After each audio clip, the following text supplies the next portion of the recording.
আসসালামু আলাইকুম, সবাই কেমন আছেন? আশা করি সবাই ভালো আছেন। আজ আমি আপনাদের ঘুরে দেখানোর চেষ্টা করব আমাদের সুন্দর একটা গ্রাম, হাপানিয়া গ্রাম আর এখানকার স্কুলটা। সকাল সকাল বের হয়েছি, তবে আজকে একটু বৃষ্টি হয়েছে। বৃষ্টির কারণে রাস্তার পাশে জায়গায় জায়গায় পানি জমে আছে। তবুও গ্রামের এই ভেজা ভেজা পরিবেশটা দেখতে দারুণ লাগছে। রাস্তার পাশ দিয়ে যেতে যেতে দেখি কেউ স্কুলে যাচ্ছে, কেউ আবার ব্যাগ হাতে দ্রুত হাঁটছে যেন দেরি না হয়ে যায়। রাস্তার মাঝে দেখি কয়েকটা গরুর বাছুর দাঁড়িয়ে আছে। তাদের দেখে মনে হলো যেন ওরাও বৃষ্টির মজা নিচ্ছে।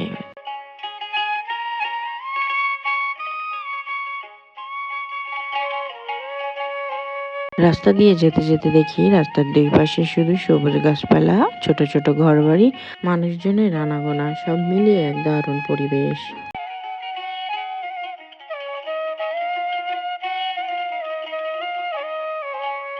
এভাবেই যেতে যেতে পৌঁছে গেলাম হাপানিয়া স্কুলের সামনে। স্কুল মাঠে তখন বাচ্চারা খেলাধুলায় মেতে আছে। কেউ দৌড়াচ্ছে, কেউ বল খেলছে, আবার কেউ বসে গল্প করছে। কেউ কেউ তো সাইকেলও চালাচ্ছে। ওদের হাসি খুশি মুখগুলো দেখে আমার নিজের ছোটবেলার কথা মনে পড়ে গেল। সেই সময়টাও যেন এমনই ছিল। বৃষ্টির দিন, কাদামাটির গন্ধ আর বন্ধুদের সাথে মাঠে খেলা, সব মিলেই অসাধারণ এক দৃশ্য।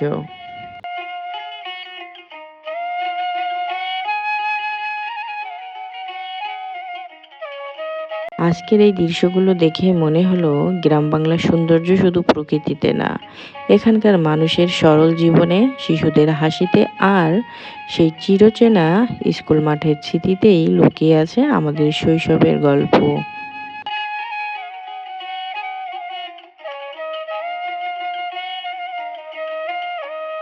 তাই বন্ধুরা, ভিডিওটা শেষ পর্যন্ত দেখবেন।